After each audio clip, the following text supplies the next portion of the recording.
যেহেতু ঠান্ডা ঠান্ডা পড়ে গিয়েছে, আর এই ঠান্ডার সময়ে যদি বিকেলে চায়ের সাথে একটু স্ন্যাক্স টাইপের বা ঝাল ঝাল কোনো পাকোড়া টাইপের কিছু হয়ে থাকে তাহলে তো আর কথাই নেই।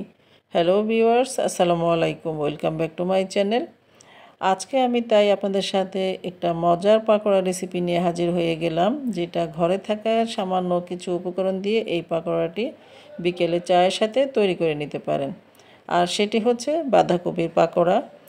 যেহেতু এখন প্রচুর পরিমাণে বাঁধাকপি পাওয়া যাচ্ছে, আর এটা দিয়ে যদি আমরা একটা মজার কিছু পাকোড়া তৈরি করে থাকি তাহলে মন্দ কি। আর আজকে আমি এত সহজভাবে রেসিপিটি শেয়ার করেছি, আশা করছি সবার কাছে অনেক ভালো লাগবে। এর জন্য প্রথমে আমি একটি মিক্সিং বোলে প্রায় 1.5 কাপ পরিমাণ বাঁধাকপি এভাবে ছোট ছোট করে কেটে নিয়েছি। তারপর আমি এখানে দিয়ে দিচ্ছি 1 কাপের মতো পেঁয়াজ কুচি। আর এই পাকোড়ার জন্য পেঁয়াজ কুচির পরিমাণটা একটু বেশি নিয়ে নেবেন, এতে করে কিন্তু খুব ভালো একটা টেস্ট আসবে এবং খেতেও খুব ভালো লাগবে। তো দেখতে পাচ্ছেন আমি এখানে 1 কাপ পরিমাণ পেঁয়াজ কুচি নিয়েছি, আর বেশ খানিকটা ধনিয়া পাতা কুচি নিয়ে নিলাম। তারপরে দিয়ে দিলাম 3-4টি কাঁচামরিচ কুচি। ঝালটা আপনারা আপনাদের টেস্ট বুঝে এখানে অ্যাড করে দিবেন। এরপর আমি দিয়ে দিচ্ছি 1 টিস্পুনের মতো লাল মরিচের গুঁড়া, 1/2 টিস্পুন দিয়ে দিচ্ছি ধনিয়ার গুঁড়া, আর 1/2 টিস্পুন দিয়ে দিলাম টালা জিরার গুঁড়া, 1/2 টিস্পুন হলুদ গুঁড়া দিয়ে দিলাম। আর সামান্য একটু আদা রসুন পেস্ট দিয়ে দিলাম। এরপর আমি এখানে 1/2 কাপের মতো দিয়ে দিয়েছি বেসন, আর দিয়ে দিলাম 1/2 কাপের মতো চালের গুঁড়ো।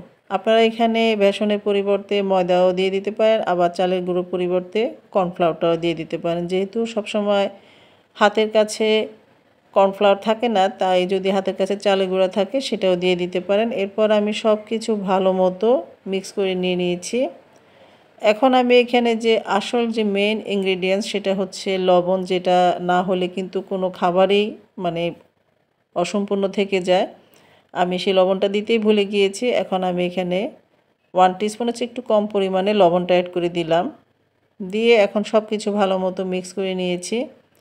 আর এই বাঁধাকপি থেকে কিন্তু অনেক পানি বের হয়ে আসে, তাই এখানে পানি দেওয়ার প্রয়োজন নেই। যদি একটু প্রয়োজন হয় আমি যেমন একটু সামান্য পরিমাণ পানি দিয়ে এখন সব কিছু ভালো মতো মিক্স করে নিয়ে নিচ্ছি। চাইলে এখানে আপনারা একটি ডিমও ভেঙে দিয়ে দিতে পারেন, না দিলেও চলবে, কোনো সমস্যা নেই। তো দেখতেই পাচ্ছেন আমার সব কিছু ভালো মতো মিক্স করে নেওয়া হয়ে গিয়েছে, আর এটা একটা আঠালো আঠালো ভাবও হয়ে গিয়েছে, যেহেতু বাঁধাকপি থেকে পানিটাও বের হয়ে এসেছে। তো এভাবে করে হাতের সাহায্যে ভালো মতো মিক্স করে নিয়েছি। আর দেখতে পাচ্ছেন আমি হাত দিয়ে একটু তুলে দেখাচ্ছি। এটা একটা পাকোড়া শেপে তৈরি করে নেওয়া যায়। যদি এখানে আপনাদের প্রয়োজন মনে হয় তাহলে আরও কিছু সামান্য পরিমাণ বেসন এখানে অ্যাড করতে পারেন, বা ময়দাটা অ্যাড করতে পারেন। এখন ভেজে নেওয়ার জন্য চুলায় চলে আসলাম। পরিমাণ মতো তেল গরম করে নিয়েছি। এখন আমি এভাবে হাতের সাহায্যে একটু এবড়ো থেবড়ো করে পাকোড়াগুলো দিয়ে দিব। এতে করে পাকোড়াগুলো যেমন ক্রিস্পি হবে এবং খেতেও অনেক টেস্টি হবে। তো এভাবে করে আমি একে একে পাকোড়াগুলো এই তেলের মধ্যে দিয়ে দিচ্ছি। তো আমি প্রথম এক ব্যাচ দিয়ে দিলাম, তারপর এভাবে উল্টিয়ে দিয়ে দিচ্ছি। এক পাশ হয়ে ভেজে নেওয়া হয়ে গেলে আমি অপর সাইডটা এভাবে উল্টিয়ে দিচ্ছি। আর এক্ষেত্রে যদি তেলটা বেশি গরম হয়ে থাকে তাহলে চুলার আঁচটাকে একটু কমিয়ে দিবেন, কারণ বেশি তেল গরম থাকলে দেখা যাবে খুব তাড়াতাড়ি উপরের অংশগুলো খুব মানে ভেজে নেওয়া হয়ে যাবে, ভিতরটা কিন্তু কাঁচাই থেকে যাবে। তাই চুলার আঁচটাকে একটু মিডিয়ামে রেখে এই পাকোড়াগুলো আমরা উল্টিয়ে পাল্টিয়ে ভেজে নিব। এতে করে সব দিক দিয়ে পারফেক্টভাবে এই পাকোড়াগুলো ভেজে নেওয়া হয়ে যাবে। তো আমি এভাবে করে সবগুলো পাকোড়া ভেজে নিয়েছি। আর চেষ্টা করবেন একটু ক্রিস্পি করে ভেজে নেওয়ার জন্য, এতে করে কিন্তু পাকোড়াগুলো খেতে কিন্তু অনেক সুস্বাদু হয়।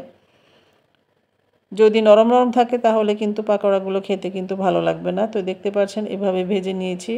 এখন আমি এভাবে করে সবগুলো পাকোড়া একে একে ভেজে নিয়ে নিব। ব্যাস তৈরি হয়ে গেল আমার দারুণ মজার বিকেলে চায়ের সাথে এই ঠান্ডা ঠান্ডা বিকেলে বাঁধাকপির পাকোড়া। আশা করছি আমার আজকের রেসিপিটি সবার কাছে অনেক ভালো লেগেছে। যদি ভালো লেগে থাকে তাহলে প্লিজ একটি লাইক দিয়ে দিবেন, ফ্রেন্ডস অ্যান্ড ফ্যামিলির সাথে শেয়ার করবেন। আজ এ পর্যন্ত, সবাই ভালো থাকবেন, সুস্থ থাকবেন। আল্লাহ হাফেজ।